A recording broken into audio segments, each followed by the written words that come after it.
Taste the Daily.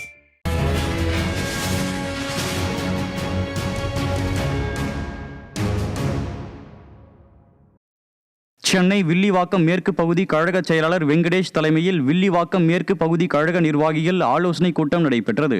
Vadachennai வடக்கு மேற்கு மாவட்ட கழக செயலாளர் திருமங்கலம் மோகன் கலந்து கொண்டு அதிமுகவினரின் வாக்குகள் சரியாக உள்ளதா என ஆய்வு செய்யவும், நீக்கப்பட்ட வாக்காளர்கள் மீண்டும் சேர்க்கப்படுகின்றனரா என்பதை கவனிக்கவும் நிர்வாகிகளுக்கு ஆலோசனை வழங்கினார். இந்நிகழ்ச்சியில் இளைஞர் மற்றும் இளம் பெண்கள் பாசறை மாவட்ட செயலாளர் மகேஷ் மற்றும் மாவட்ட கழக நிர்வாகிகள் திரளானோர் கலந்து கொண்டனர்.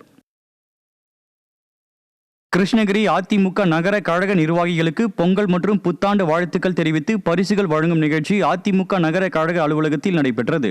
அதிமுக மகளிர் அணி துணை செயலாளர் பரிதா நவாப் ஏற்பாட்டிலும் நகர அதிமுக கழக செயலாளர் கேசவன் தலைமையிலும் நடைபெற்ற இந்நிகழ்ச்சியில் முன்னாள் நகரமன்ற தலைவர் நவாப் முன்னிலை வகித்தார்.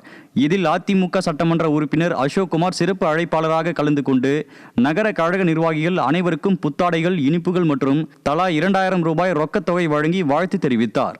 இதில் கழக நிர்வாகிகள் ஏராளமானோர் கலந்து கொண்டனர்.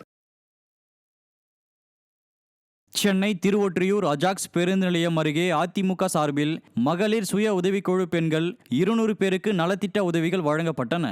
அதிமுக முன்னாள் சட்டமன்ற உறுப்பினர் கே. குப்பன் மகளிர் சுய உதவிக்குழுவை சேர்ந்த பெண்களுக்கு சேலை உள்ளிட்ட நலத்திட்ட உதவிகளை வழங்கினார். இந்நிகழ்ச்சியில் கழக நிர்வாகிகள், வட்ட செயலாளர்கள் உள்ளிட்ட பலர் பங்கேற்றனர். மயிலாடுதுறை மாவட்டம் பூம்புகார் சட்டமன்ற தொகுதியில் அதிமுக வாக்குச்சாவடி முகவர்கள் ஆலோசனை கூட்டம் நடைபெற்றது. மயிலாடுதுறை மாவட்ட கழக செயலாளர் எஸ். பவுன்ராஜ் தலைமையில் செம்பனார் கோவில் மற்றும் முடிகண்டநல்லூர் ஊராட்சியில் செம்பனார் கோவில் வடக்கு ஒன்றிய கிளை கழக செயலாளர் ஆர்.டி. அரவிந்த், மாவட்ட பிரதிநிதி எஸ். வி. ராஜேந்திரன் ஏற்பாட்டின் பேரில் கூட்டம் நடைபெற்றது. அதில் வரவிருக்கும் சட்டமன்ற பொதுத் தேர்தலில் அதிமுக வெற்றி பெற அனைவரும் அயராது பாடுபட வேண்டும் என மாவட்ட கழக செயலாளர் கேட்டுக்கொண்டார். இந்நிகழ்ச்சியில் கழக நிர்வாகிகள் ஏராளமானோர் பங்கேற்றனர்.